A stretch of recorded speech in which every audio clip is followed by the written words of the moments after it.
এমন করিস না। তুই আমার পায়জামা খুলছিস কেন? আমি তোর বান্ধবী। দোস্ত, একটা চুমু দে তো। কি বললি? একটা চুমু দিতে বলছি। চোখ বন্ধ কর। চুমু খেতে আবার চোখ বন্ধ করতে হবে? আচ্ছা, করছি। চোখ বন্ধ করতেই মারুফা আমার গালে একটা ঠাস করে থাপ্পড় বসিয়ে দিল। খেয়েছিস? মারলি কেন? কুত্তা, তুই কি বলেছিস? চুমু দিতে। কি? আমি তোকে চুমু দিব? আরে রেগে যাচ্ছিস কেন? আমি বলছি তোর হাতের চুইংগামটা মুখে দিতে। মানে? আরে সংক্ষেপে বলছি চুমু দিতে, মানে চুইংগাম মুখে দিতে। ও সরি রে, বুঝতে পারিনি। ইটস ওকে, চল কোথায়? ঘুরে আসি। চল। এবার পরিচয়টা দেয়া যাক। আমি সালমান, আর যার সাথে এতক্ষণ কথা বললাম সে হলো আমার ফেভিকল বান্ধবী মারুফা, মানে আমার বেস্টু। আমরা দুজন এবার অনার্স দ্বিতীয় বর্ষে পড়ি। এরপর দিন কলেজে মাঠের কোণে আড্ডাখানে বসে চুইনগাম চিবোচ্ছি। তখন মারুফা আমার কাছে এসে আমাকে বলল, কি রে, কি করছিস? আমাকে একটা চুমু দে তো। বলতে দেরি অ্যাকশন নিতে দেরি নেই। ওর মাথাটা ধরেই ঠোঁটে ঠোঁট দিয়ে চুমু খেলাম। মারুফা রেগে গিয়ে বলল, কুত্তা, কি করলি এটা? কেন? তুই তো বললি চুমু দিতে। তোকে এই চুমু দিতে বলছি? বলছি তোর হাতের চুইংগাম মুখে দিতে। ও, আমি তো ভাবলাম তুই বুঝি চুমু দিতে বলছিস। আচ্ছা যা, আমার চুমু আমাকে ফেরত দে। কুত্তা, তোর চুমু তোকে ফেরত দেওয়াচ্ছি। শুরু করলো আমাকে ধাওয়া করা। ছুটছি, পিছন পিছন মারুফা দৌড়াচ্ছে। কিছুদূর দৌড়ে হাঁপিয়ে গিয়ে একটা বেঞ্চে বসে জিরোতে লাগলাম। আমিও পাশে গিয়ে বসলাম। দোস্ত, যাই বলিস না কেন, তোর ঠোঁটে স্বাদ কিন্তু অসাধারণ। মারুফা কিছুক্ষণ আমার চোখের দিকে তাকিয়ে থাকলো, তারপর আবার শুরু করলো ধাওয়া। এক দৌড়ানিতে কলেজ থেকে বের করলো। পাগলিটাকে ভালোই খেয়ে পেয়েছি। পাগলি একটা, খুব ভালোবাসি মারুফাকে, কিন্তু বুঝতে দেয় না। তাহলে তো বন্ধুত্ব নষ্ট করে দিতে পারে। রাত 12টার দিকে মারুফার কাছে কল দিলাম। ঘুমিয়ে আছে মনে হয়। দুবার রিং হওয়ার পর ধরলো। ঘুম ঘুম কণ্ঠে বলল, হ্যালো। কির দোস্ত, কি করস? হারামি, এত রাতে মানুষ কি করে? কত কিছুই তো করে, তুই কি করছিস? শালা মুখ ফাটিয়ে দিব। এত রাতে আমার কাছে এখন নষ্ট করে বলছিস কি করি? ও সরি দোস্ত, ঘুমা তাহলে। কুত্তা, ফোন রাখবি না। আমার কাছে এখন নষ্ট করছোস। এখন সারা রাত কথা বলবি, তোরে ঘুমোতে দেব না। আমি কি তোর বয়ফ্রেন্ড লাগি যে তোর সাথে সারা রাত পিরিতের কথা বলবো? তুই আমার বয়ফ্রেন্ড। সারা রাত কথা বল।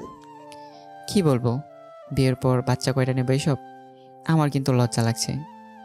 কুত্তা, তোরে থাক, একটা ফ্লাইং কিস দে তো বাবু।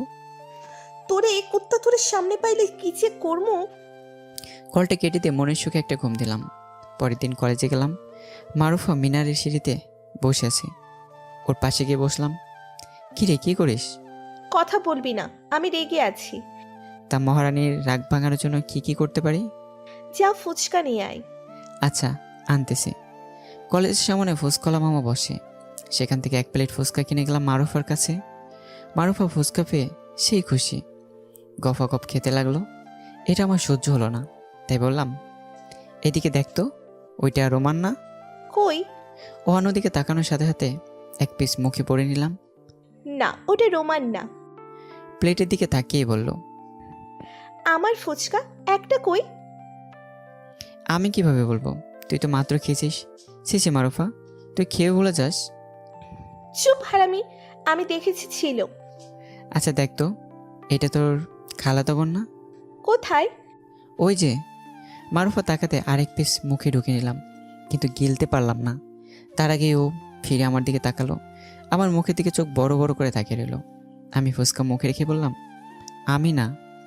কুত্তা, তোর একদিন কি আমার একদিন। এ বলে শুরু করলো ধাওয়া করা। আমি দৌড়চ্ছি, পেছন পেছন ও দৌড়াচ্ছে। মিনারের সিঁড়িতে এসে মারুফার পা মস্কে পড়ে যেতে ধরলে আমি ধরার জন্য আগাই। আর সাথে সাথেই যা হবার তাই হলো। ও আমাকে নিয়ে পড়লো আমার বুকে। ভাগ্যের কি লীলা খেলা! মারুফার ঠোঁটগুলো আমার ঠোঁটের ভিতর ঢুকে গেল। সুযোগ কি আর বরাবর আসে? তাই ঠোঁট দিয়ে ও ঠোঁট জোড়া চুমুক দিয়ে ধরলাম। বেশ কিছুক্ষণ পর ও নিজে ছাড়িয়ে দিয়ে আমার বুক থেকে পাশে সরল। আমি উঠে দাঁড়ালাম। দুজনে যেন ঘোরের ভিতরে আছি। দুজন লজ্জায় দুজনের দিকে তাকাতে পারছে না। মারুফা একা এক ওঠার চেষ্টা করছে, কিন্তু উঠতে পারছে না। আমাকে বলছে না। পায়ে ভালোই চোট লেগেছে, তাই মারুফাকে কোলে তুলে নিলাম। মারুফা ঘোর লাগা চোখে আমার মুখের দিকেই তাকিয়ে আছে। কলেজে সবাই তাকিয়ে আছে। ওকে নিয়ে ক্লাসে বসালাম। লাইব্রেরি থেকে ফার্স্ট এডের বক্স আনলাম। ওর পা আমার হাঁটুর উপরে রেখে পাটা ব্যথারোধক এক্সপ্রেতে মালিশ করে দিলাম। তারপর আবার কোলে করে রিকশায় উঠে ওর বাসায় দিয়ে আসলাম। এর ভিতর দুজনের মধ্যে কোনো কথা হয়নি। রাতে শুয়ে শুয়ে একা একা বলতে লাগলাম, কি করলাম এটা? যা, পাগলিটা তো আরও খেপে গেছে। একটা কল দিয়ে দেখি। কল দিলাম, সাথে সাথেই পিক করলো। চুপ করে আছি, মারুফাও চুপ করে আছে। কেউ কোনো কথা বলছে না। নীরবতা, দুপাশ থেকে শুধু নিঃশ্বাসের শব্দ শোনা যাচ্ছে। কিছুক্ষণ পর কলটা কেটে দিলাম। পরদিন পাগলিটাকে দেখার জন্য সকাল সকাল কলেজে চলে গেলাম। হায় হায়, এত আগে চলে আসলাম, কলেজে তো খোলেনি। ক্যারানির কাছ থেকে চাবি নিয়ে ক্লাসে চলে গেলাম। বেশ ঘুম পাচ্ছে। রাতে পাগলিটার কথা ভেবে ঘুম হয়নি, তাই টেবিলে মাথা লাগাতেই চোখটা বুজে এলো। কতক্ষণ চোখ বুজেছিলাম জানি না। হঠাৎ বাঁচা বাঁচা করে কারো চিৎকারের শব্দ শুনতে পেলাম। চোখ খুলে দেখি পুতুল। পুতুল আমার ক্লাসমেট। কদিন আগে আমাকে প্রপোজ করেছিল, আর আমি না করে দিই। কিন্তু ও চিল্লাচ্ছে কেন? ক্লাসে ভালো করে তাকিয়ে দেখলাম পুতুল আর আমি ছাড়া কেউই নেই। কিন্তু দরজাটা আটকানো কেন? আমি তো সব খুলে দিয়েছিলাম। পুতুল বাঁচা বাঁচা বলে চিৎকার দিচ্ছে। তারপর তার নিজ হাত দিয়ে শরীরের কয়েক জায়গায় জামা ছিঁড়ল। এমন করিস না, তুই আমার পায়জামা খুলছিস কেন? আমি তোর বান্ধবী। এই পুতুল, পাগল হয়ে গেলি নাকি? কি হয়েছে? পুতুল চিৎকার দিতেই লাগলো। আমি উঠে ওর কাছে যেতেই পুতুল দরজা খুলে বাইরে বের হয়ে গেল। আমি পিছন পিছন বের হলাম। বাইরে বের হতেও আমি অবাক, কারণ সকল ছাত্রছাত্রী বাইরে দাঁড়িয়ে আছে, ভিড় জমিয়েছে। পুতুল কান্নাও করছে, আর কিছু মেয়ে তাকে সান্ত্বনা দিচ্ছে। আমি কোনো আগামাথা না বুঝতে পেরে জিজ্ঞাসা করলাম, কি হয়েছে? কিছু মেয়ে পাশ থেকে রেগে বলল, জানোস না কি হয়েছে? আবার কিছু ছেলে বলল, এখন সাধু সাজা হচ্ছে। চারদিক থেকে নানা রকম অপমানজনক কথা শুনতে পেলাম। প্রিন্সিপালের রুমে ডাক পড়ল। প্রিন্সিপালের কথা শুনে মাথায় বাড়ি পড়ার মতো অবস্থা। প্রিন্সিপাল বলল, সালমান, তোমার মতো একটা ছেলের কাছ থেকে আমি এসব আশা করিনি। কি করেছি স্যার আমি? আবার সাধু সাজা হচ্ছে? তুমি পুতুলকে দরজা আটকে ওর ইজ্জত কেড়ে নিতে চেয়েছো। না স্যার, আমি এরকম কিছুই করিনি। Shut up. কাল এসে টিসি নিয়ে যাবে। না স্যার, এরকম করবেন না স্যার, একটু দয়া করুন। স্যারের হাত পা ধরে টিসির হাত থেকে মাপ পেলাম। স্যারের রুম থেকে বেরোতে দেখি পুতুল সহ আরও অনেকে দাঁড়িয়েছে, সাথে মারুফাও আছে। আমি ওর সামনে গিয়ে দাঁড়ালাম। তারপর বললাম, বিশ্বাস কর, আমি এরকম কিছুই করিনি। এই কথা বলতে মারুফা ঠাস ঠাস করে 2টা থাপ্পড় মারল আমার গালে, আর তারপর বলল, তোর মতো একটা চরিত্রহীন ছেলে আমার বন্ধু ভাবতেও ঘৃণা লাগে আমার। তোর মতো নর্দমার কৃতকে বিশ্বাস করা যায় না। কবে না আবার আমার শরীরে হাত দিস? চোখের সামনে থেকে সর, ছোট লোক কোথাকার। ওর কথাগুলো সোজা বুকে এসে বেঁধল। চোখের কোণে পানি এসে ভিড় করলো। ভাঙ্গা গলায় শুধু এতটুকুই বললাম, খুব ভালোবাসি রে তোকে, তুই এভাবে বলতে পারলি? কান্না চলে আসলো, তাই আর কিছু না বলে চোখের পানি লুকাতে ব্যস্ত হয়ে গেলাম। রাস্তায় হাঁটছি, নিজেকে কেমন যেন মাতাল মাতাল লাগছে। আমি কি নেশা টেশা করলাম নাকি? না তো, আমি তো সিগারেট পর্যন্ত খাই না। তাহলে আমার সাথে আজ যা ঘটলো সব সত্যি? পুতুলের সাথে যে কোনো শত্রুতা তাও নেই আমার। ও তো আমাকে ভালোবাসে, তাহলে এমন করলো কেন? আজ 2 দিন কলেজে যায় না। বড় দেখতে ইচ্ছে করছে মারুফা পাগলিটাকে। কোন মুখে যাব কলেজে, যেখানে সবার কাছে আমি একটা চরিত্রহীন ছেলে? ভালোর তো দামই নেই, এটা আজ বুঝলাম। 3 দিন পর সন্ধ্যার আগ মুহূর্ত হবে, ছন্নছাড়ার মতো হাঁটছি। আজও ঠিক একই শব্দ পাচ্ছি। বাঁচাও বাঁচাও করে কেউ চিৎকার দিচ্ছে। শব্দটা কেমন যেন চেনা চেনা মনে হচ্ছে। দৌড়ে টং দোকানের পাশে গেলাম। হালকা অন্ধকারে বেশি বোঝা যাচ্ছে 3 জন ছেলে একটা মেয়ের ইজ্জত ছিনে নেওয়ার চেষ্টা করছে। আর একটু কাছে গিয়ে যাকে দেখলাম, তাকে দেখে তো আমি অবাক। এই যে পুতুল, ওকে কি বাঁচাবো নাকি চলে যাব?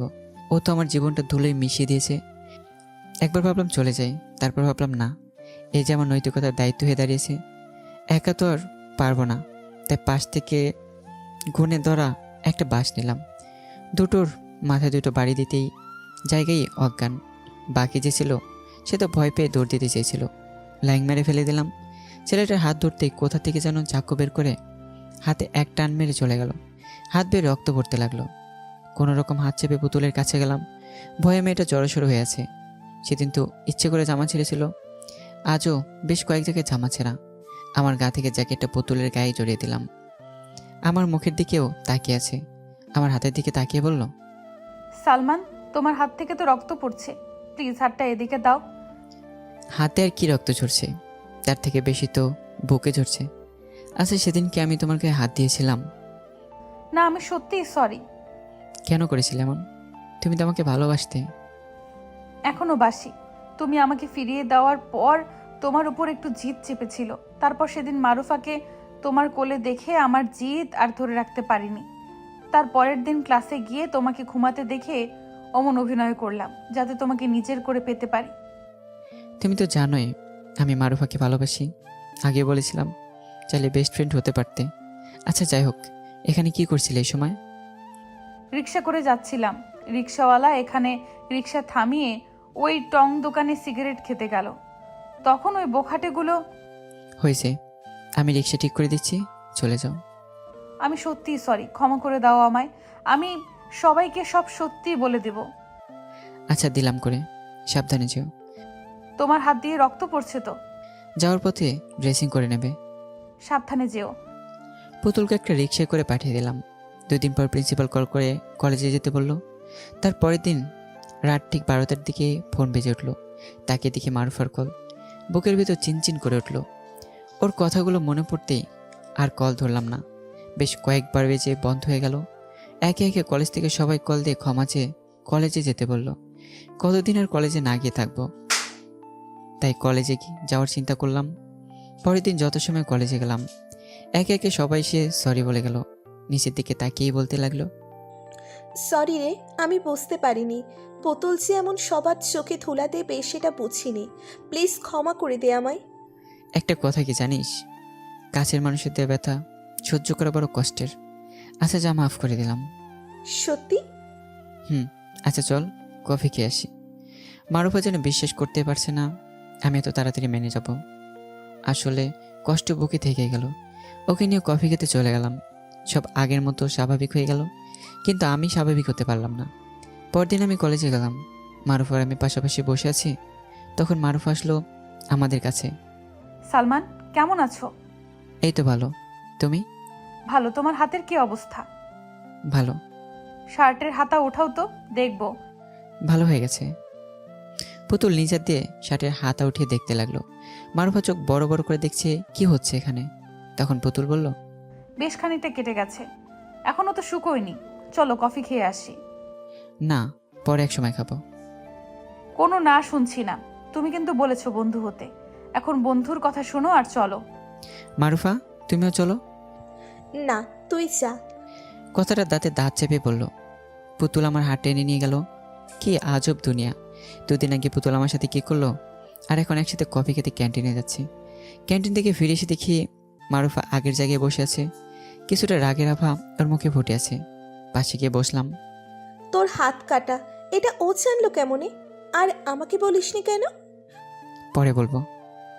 ও তোর সাথে এত কিছু করলো, তারপরেও তুই ওর সাথে গেলি? তুই তো কম কিছু করলি না। মারুফা মুখটা কালো করে ফেললো। আচ্ছা সেসব কথা বাদ দে, সাথে গেলি না কেন? সেটা আমার ব্যাপার। তাও কথা। এই কথা বলতে মারুফা আমার মুখের দিকে তাকালো। তার 2 দিন পর রাত তখন 12টা কি 1টা হবে। মারুফা কল দিল, তখন ঘুমিয়েছিলাম, তাই 3বার কল দেওয়ার পর ধরলাম। হ্যাঁ বল। কি করছিস? ঘুমিয়ে আছি। ও, কিছু বলবি? বলে বল, আমি ঘুমাবো। কেন? কোনো কারণ ছাড়া কি তোর সাথে কথা বলতে পারি না? আমার মতো চরিত্রহীন ছেলের সাথে এত রাতে কি বলবি? বাজে কিছু বলে ফেলতে পারি। তুই যেন কেমন হয়ে গেছিস আগের থেকে। ছোট লোক হয়ে গেছি তাই তো। আরে আচ্ছা বাদ দে এসব কথা, কাল কলেজে কথা হবে। কিছুক্ষণ দুজনের নীরবতা চলল। মারুফা নাক টানছে। বুঝি না গাধার কি হলো। আমি ওকে ঘুমোতে বলে কলটা কেটে দিয়ে ঘুমানোর চেষ্টা করলাম। পরদিন কলেজে গিয়ে দেখি মারুফা মুখটা মলিন করে বসে আছে। চোখটা কিছুটা লাল, মনে হয় সারা রাত ঘুমাইনি। ওর পাশে গিয়ে বসে বললাম, কিরে কেমন আছিস? মারুফা আমার চোখের দিকে কীরকম যেন তাকালো। হৃদয় কেঁপে উঠল আমার। ওর চুপ তাকে দেখে বললাম, কি রে, কি করিস? কিছু না। চল ফুচকা খেয়ে আসি। তুই রাতে এমন করলি কেন? আসলে রাতে ঘুমের মধ্যে কি যেন বলেছি খেয়াল নেই, চল তো। মারুফাকে নিয়ে ফুচকার দোকানে গেলাম। 2 প্লেট ফুচকা দিতে বললাম। মারুফা আমার দিকে তাকিয়ে বলল, কি রে 2 প্লেট নিচ্ছিস কেন? আমি খাবো না। 1 প্লেটে খাই না? না, কেন? আমার থেকে ভালো কারোর সাথে শেয়ার করিস। কি? এখন গপাগপ খেয়ে নে, ক্লাসে যেতে হবে। আমার খাওয়া প্রায় শেষ, কিন্তু মারুফা মুখে 1 পিস দিয়ে ফুচকার দিকে তাকিয়ে কি যেন ভাবছে। কি রে, খাচ্ছিস না কেন? কই খাচ্ছি তো। বিল মিটে ক্লাসে চলে আসলাম। ক্লাসে আসছি, যাচ্ছি, এরকম করে কিছুদিন অতিবাহিত হয়ে গেল। তো আজ কলেজে মিনারের সিঁড়িতে বসে বসে চুইংগাম খাচ্ছিলাম। হঠাৎ কে যেন বলে উঠলো, একটা চুমু দিত। মাথা উপরে তুলে দেখলাম মারুফা। আগের মন মানসিকতা থাকলে হয়তো মারুফার ঠোঁটে চুমুটা খেতাম। হাত থেকে ওর দিকে 1 পিস চুইংগাম বাড়িয়ে দিলাম। ও হয়তো এটা আশা করেনি, অন্য কিছু আশা করেছিল। ও স্পষ্ট স্বরে বলে উঠল, এই চুমু না। কিছু বললি? না। তাহলে নিছিস না কেন? দে। বসে বসে খা। মারুফা পাশে বসলো, চুইংগামটা হাতে নিয়ে কি যেন ভাবছে। কিরে, ইদানিং ভাবাভাবি করিস দেখছি, কি ভাবিস এত? তুই আগের থেকে অনেক বদলে গেছিস। তাই নাকি? তুই কখনো কাছের মানুষের কাছ থেকে কষ্ট পেয়েছিস? না, তবে এখন পাচ্ছি। তোকে আবার কি কষ্ট দিয়েছে? নতুন কাউকে জুটিয়েছিস নাকি, সেই দিচ্ছে কষ্ট? সালমান, বেশি বাড়াবাড়ি হয়ে যাচ্ছে কিন্তু। কুল দোস্ত, কুল। তোর থাকাটাই স্বাভাবিক, থাকতেই পারে। বড়লোক বাবার একমাত্র মেয়ে বলে কথা, মিস মারুফা চৌধুরী সেরা সুন্দরী। তুই কি বিদ্রুপ করছিস আমাকে নিয়ে? সে সাহস কি আর আছে আমার? চল চল, ক্লাসে যাই। আমার পিছন পিছন মারুফা আসতে লাগলো। পরদিন কলেজে গিয়ে আমি অবাক, পুতুল আমার জ্যাকেট পরে কলেজে এসছে। সেদিন যে পরিয়ে দিয়েছিলাম আর ফেরত দেয়নি। ক্লাসে আর না ঢুকে মাঠের কোণে বসানো বেঞ্চে বসলাম। কোথা থেকে যেন মারুফা হন্তদন্ত হয়ে আমার সামনে এসে দাঁড়ালো। দেখে তো মনে হয় বেশ রেগে আছে। কিরে, তোকে এমন দেখাচ্ছে কেন? তোর জ্যাকেট ওর গায়ে কেন? কার? তুই জানিস না কার গায়ে? পুতুলের গায়ে। থাকলে সমস্যা কি? থাকবে কেন ওর কাছে? শোন, আমাকে রাগাস না, রাগালে কিন্তু ছারখার করে দেব বলে দিলাম। এই কথা বলে মারুফা আবার হন হন করে চলে গেল। কিছুক্ষণ পর মারুফা হাতে করে আমার জ্যাকেট নিয়ে এলো। এই নে তোর জ্যাকেট, কুত্তা একটা। এই বলে মারুফা জ্যাকেটটা আমার মুখে ছুঁড়ে মেরে চলে গেল। আমি ওর কাণ্ড দেখে হাসছি। বসে না থেকে ক্লাসে চলে গেলাম। ক্লাসে যেতে পুতুল আমার কাছে আসলো। সালমান, মারুফা এটা কেমন কাজ করলো? কি করেছে? তোমার জ্যাকেটটা দিতে এসেছিলাম, কিন্তু কিন্তু কি? ওই মারুফা আমার কাছ থেকে এমনভাবে ছিনিয়ে নিল যেন তার জিনিস আমি চুরি করে নিয়েছি। তুমি পড়তে গেলে কেন? এমনি। ভালো। ক্লাসে আর মারুফাকে দেখতে পেলাম না। সেদিন আর মারুফা আমার সাথে কথা বললো না। পরদিন মারুফা কলেজে এলো না। তাই পরের দিন কলেজে গিয়ে দেখি মারুফা একা একা মাঠের কোণে বেঞ্চে। আমি পাশে গিয়ে বসলাম। মারুফা আমার মুখের দিকে তাকালো। জিজ্ঞেস করলাম, কী রে, কেমন আছিস? মারুফা আমার কথার কোনো জবাব না দিয়ে চুপ করে আমার মুখের দিকে তাকিয়ে থাকলো। আর তারপর বলল, তোর তো দেখি পুতুলের সাথে দেখি বেশ ভাব। তাই নাকি? ওর সাথে আর কথা বলবি না। কেন? কেন টেন নেই, কথা বলতে মানা করেছি তাই বলবি না। তাছাড়া মেয়েটাকে আমার কাছে সুবিধের মনে হয় না। তাই নাকি? হাসবি না। আচ্ছা, ও কেমন সুবিধার না? মানে বেশি একটা ভালো না। আমিও তো তেমন একটা ভালো না, চরিত্রে ঠিক নেই আমার। দেখ, আমার মুড খারাপ করবি না। কথা বলতে না বলেছি, বলবি না। আচ্ছা, আমি চেষ্টা করব। চেষ্টা না, বলবি না, ব্যাস। এরপর যদি কথা বলতে দেখি তোর গলা চেপে ধরবো, কুত্তা, দেখিস। আচ্ছা। মারুফার সাথে আগের মতো আর দুষ্টুমি করি না। ওর সাথে কেন, কারোর সাথেই করি না। মারুফ হয়তো আগের আমি কি মিস করে, আবার হয়তো বা না। রাত তখন 12টা, ফোনটা বেজে উঠলো। তাকে দেখি মারুফার কল। হালকা চোখটা লেগে এসেছিল, কিন্তু ওর কল দেওয়ার কারণে ঘুমটা ভেঙে গেল। কল রিসিভ করে কানের কাছে ধরলাম। বল। ঘুমিয়েছিলি বুঝি? সরি রে। না, ঠিক আছে, বল। কাল আমার জন্মদিন, মনে আছে? আছে। তুই কিন্তু সবার আগে থাকবি। তোকে ছাড়া কিন্তু আমি কেক কাটবো না। তোর বাসায় কি চারুদার আছে? কেন? আমার মতো নর্দমার কীট প্রসঙ্গ তোর বাসায় ঢুকলে তোর বাসা যদি নোংরা হয়ে যায়, তাই জিজ্ঞাসা করলাম আর কি। মারুফা চুপ করে আছে, নাক টানা শব্দ পাচ্ছে। কি রে, কি হলো? তুই সব সময় আমাকে আঘাত দিয়ে কথা বলিস, আমি কি কষ্ট পাই না? আচ্ছা সরি, আমি আসার চেষ্টা করব। আমি কোনো কথা শুনতে চাই না। তুই আসবি, না হলে কেক কাটবো না। আচ্ছা ঠিক আছে। পরের দিন শপিং মলে গেলাম, দেখে শুনে ভালো দেখে একটা শাড়ি কিনলাম। কালো শাড়ি আমার বেশ পছন্দের। বিকেলে মারুফার অনুষ্ঠান। আপনারা কি ভাবছেন আমি যাব? না, আমি যাব না। সব জায়গায় সবাইকে মানায় না। দেখা গেছে আমি গেলে অনুষ্ঠানে ওর বাবার সামনে কেক খাইয়ে দেবে, যা সবাই ভালো জায়গায় দেখবে না। অনেক গণ্যমান্য মানুষ আসবে, তার থেকে না যাওয়াই ভালো। তাহলে শাড়িটা কি করব? আমাদের কলেজের আরও অনেক অনুষ্ঠানে ইনভাইট করেছে, তাদের কাছে দিয়ে দেব। যেই বলা সেই কাজ, দিয়ে দিলাম। মোবাইলটা বন্ধ করে রাখলাম। সন্ধ্যার আগ মুহূর্তে শুয়ে আছি, বাসার কলিং বেলটা বেজে উঠল। আব্বু আম্মু বাসায়, তাই নিজেকেই দরজা খুলতে হলো। দরজা খুলতে আমি অবাক, বিস্ময় শেষ নেই আমার। মারুফা দাঁড়িয়ে আছে, বার্থডে সাজে, বেশ লাগছে দেখতে, কিন্তু মুখটা কেমন গোমরা করে রেখেছে, চোখ কেমন লাল হয়ে আছে। কিছু বলার আগে ও কলারটা টেনে বাসা থেকে বাইরে বের করে গাড়ির ভেতর নিয়ে ফেললো। তারপর গাড়ির দরজাটা আটকে দিয়ে নিজে উঠে গাড়ি ড্রাইভ করতে লাগলো। এভাবে তো চুপচাপ থাকা যায় না, কিছু তো বলাই দরকার। তাই জিজ্ঞাসা করলাম, কে রে, অনুষ্ঠান শেষ? কোথায় যাচ্ছি আমরা? মারুফা কোনো কথা বলছে না, একদিনে গাড়ি ড্রাইভ করছে। আমি যে কিছু বলছি তা ওর কানে যাচ্ছে না। কিছুক্ষণ পর একটা বিশাল লাইটিং করা বাসার সামনে এসে গাড়ি থামালো। আমার চিনতে কোনো অসুবিধা হলো না যে এটা মারুফার বাসা। মারুফা আমার হাত ধরে ভিতরে নিয়ে গেল। তখন একটা লোক বলতে লাগলো, এতক্ষণ লাগে আসতে, তাড়াতাড়ি আয়, সবাই অপেক্ষা করছে। মারুফা গিয়ে কেকের সামনে দাঁড়ালো আর আমাকে তার পাশে দাঁড় করালো। সবাই চারদিক থেকে ঘিরে দাঁড়ালো। মারুফা ফু দিয়ে মোমবাতি নিবেলো, তারপর কেক কেটে এক টুকরো হাতে নিয়ে ওর আব্বু মুখে খেয়ে দিল। তারপর আমার মুখের কাছে এক টুকরো কেক ধরলো, খেয়ে নিলাম এক কামড়ে। খারাপ না, মজার তো। যাক, যেটা ভয় করছিলাম সেটা হলো না। ওকে এক টুকরো না খেয়ে দিলে কেমন হয়, তাই এক টুকরো কেক হাতে নিয়ে ওর মুখের কাছে ধরলাম। মারুফা আমার চোখের দিকে কিছুক্ষণ তাকিয়ে থেকে অন্যদিকে চলে গেল। হাতের কেক হাতেই থেকে গেল, আমার হাতে কেকটা খেলো না। ব্যাস, রেগে আছে মনে হয়, রাগেরই কথা। আমি নিশ্চুপ, চুপচাপ চারদিকে দেখতে লাগলাম। কিছুক্ষণ পর একটা মেয়ে এসে বলল, আপনাকে মারুফা আপু ওপরে যেতে বলেছে, আমার সাথে আসুন। আমি মেয়েটার সাথে উপরে যেতে লাগলাম। উপরে গিয়েই তো আমি অবাক, মেয়েদের মেলা চলছে সেখানে। মারুফার চারপাশে মেয়েরা ঘিরে আছে। আমি কাছে যেতে মারুফা আমার সাথে সবার পরিচয় করে দিল। মিম, লুৎফা, রোজি, সাথী, এ হলো আমার বেস্ট ফ্রেন্ড সালমান। হাই, আমি রোজা, মারুফার কাজিন। হ্যালো।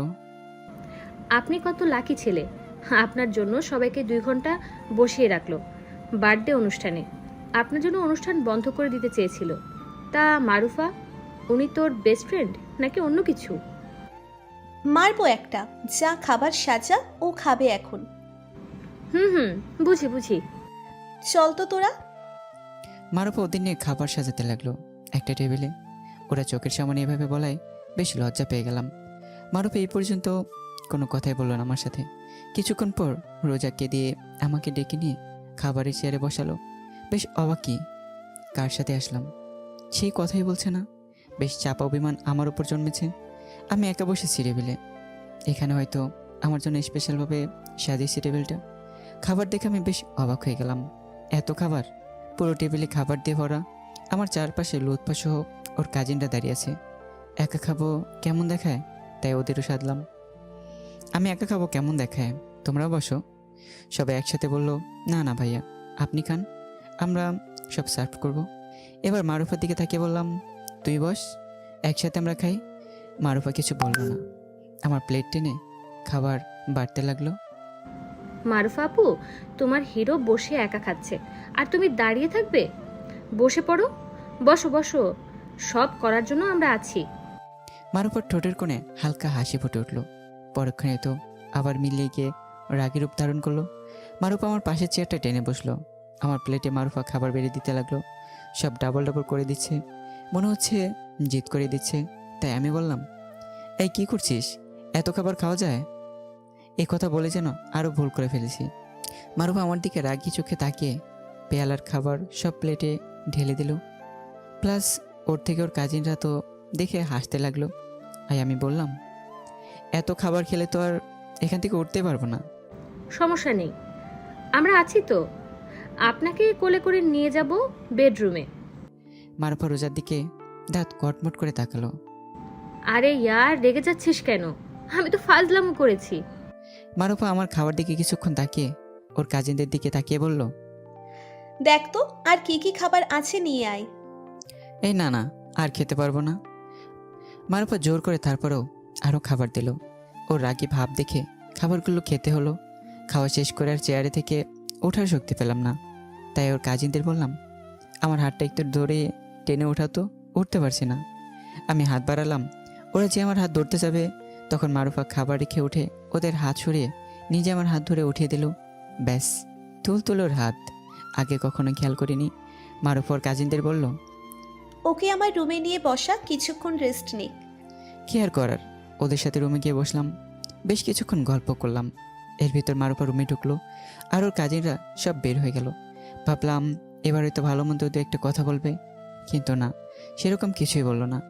ও ওর ড্রয়ার খুলে কী যেন বের করতে যাবে, তখন রাগী কণ্ঠে বলল, যা বাবার সাথে দেখা করে আয়। আমার শাড়িটা দেখেছিলি কেমন হলো? মারুফা শাড়িটা ধরে খাটে ছুঁড়ে মারলো। আমি আর কিছু না বলে ওর বাবার সাথে দেখা করার জন্য নিচে যেতে লাগলাম। মারুফার ব্যবহার কিছুটা মনে আঘাত করলো আমার। ওর এমন রিয়েক্ট করাটাই স্বাভাবিক। ওর বাবার সাথে কথা বলে দিল খুশি হয়ে গেল আমার। বেশ ভালো লোক, বিজনেসের কাজে সবসময় বাইরে থাকে। ওনার সাথে এই প্রথম দেখা হলো। আর মনে বসে বসে ভাবছি, মারুফার কি আমার দেওয়া শাড়িটা পছন্দ হয়নি? হবে হয়তো। অতটাও দামি না শাড়িটা, তবে বেশ খুঁজে পছন্দ করে কিনেছি। রাত হলো অনেক, আর থাকা যাবে না, বাসাও খালি। তাই মারুফাকে বলার জন্য উঠতেই দেখি ও সামনে। কখন আসলো কে জানে। ভাবনা চিন্তা করতে করতে কোনো খেয়ালই ছিল না। আমি উঠে মারুফার কাছে গেলাম, বললাম, রাত তো অনেক হলো, আমি চলে যাই। মারুফা কিছুই বললো না, তাই আবারও বললাম, চলে যাই আমি। মারুফা এবারও কিছু বললো না, তাই আবারও বললাম, জানি চরিত্রহীন আমি, খারাপ ছেলে, তাই বলে কথা বলবি না আমার সাথে? কথা বলতেই ও যেটা করলো কল্পনা করতে পারিনি আমি। মারুফা আমার মাথার চুলে হাত দিয়ে খামচি মেরে ধরে মাথাটা টেনে ওর মুখের কাছে এনে ঠোঁটের সাথে ঠোঁটটা মিলিয়ে দিল। খুব রেগে ছিল আমার উপর। ওর চুমুতে বেশি বোঝা যাচ্ছে। চুলগুলো আরও জোরে খামচি ধরে ঠোঁটে চুমুক দিয়ে ধরেছে। ওর কাজিনরা দেখে অবাক হয়ে হা করে মুখে হাত দিয়ে থাকলো। মারুফা কিছুক্ষণ পর একটা ধাক্কা দিয়ে সরিয়ে দিয়ে কাঁদতে কাঁদতে দৌড় উপরে চলে গেল। আমি ধাক্কা সামলাতে না পেরে সোফাতে পড়ে গেলাম। কি হলো এতক্ষণ? মাথায় তো নষ্ট করে দিল। ওর কাজিনরা কাছে এসে বলল, বেশ রোমান্টিক তো আপনারা। তোমরা যে ভাবছ আসলে তা না।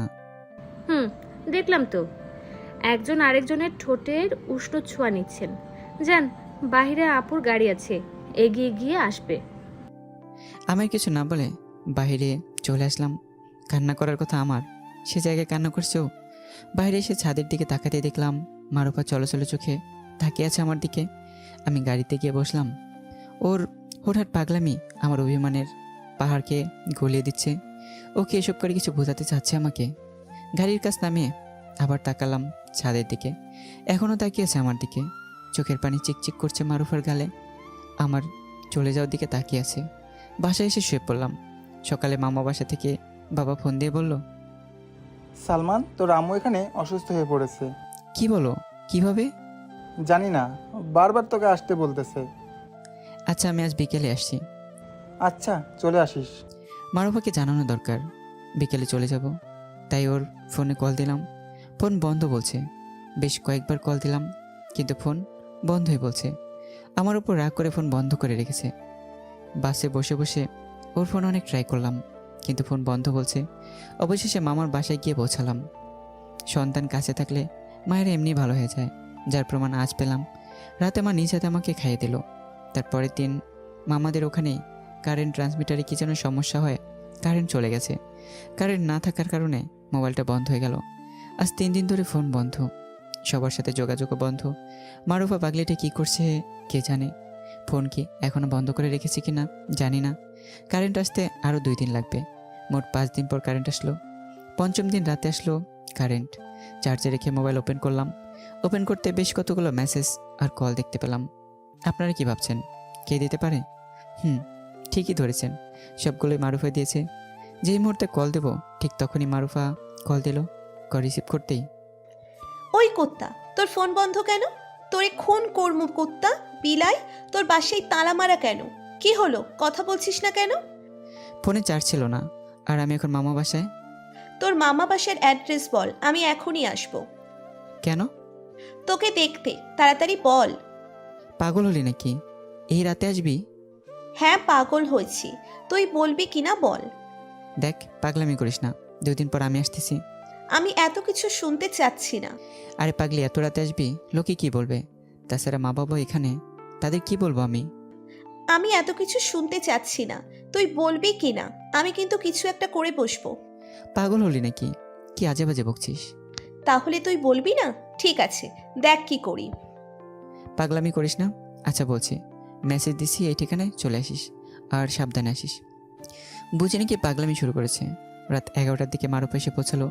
কীরকম শুকিয়ে গেছে, চুলগুলো এলোমেলো কীরকম যেন হয়ে গেছে। মারুফ আমার দিকে মায়া ভরা চোখে তাকিয়ে আছে, ওর চোখ যেন কথা বলছে। তাই আমি বললাম, কী যে পাগলামি করিস না তুই, চল ভিতরে চল। মা বাবা সহ সবাই ড্রয়িং রুমে বসে আছে। মারুফকে দেখে সবাই কেমন যেন আমার দিকে তাকাচ্ছে।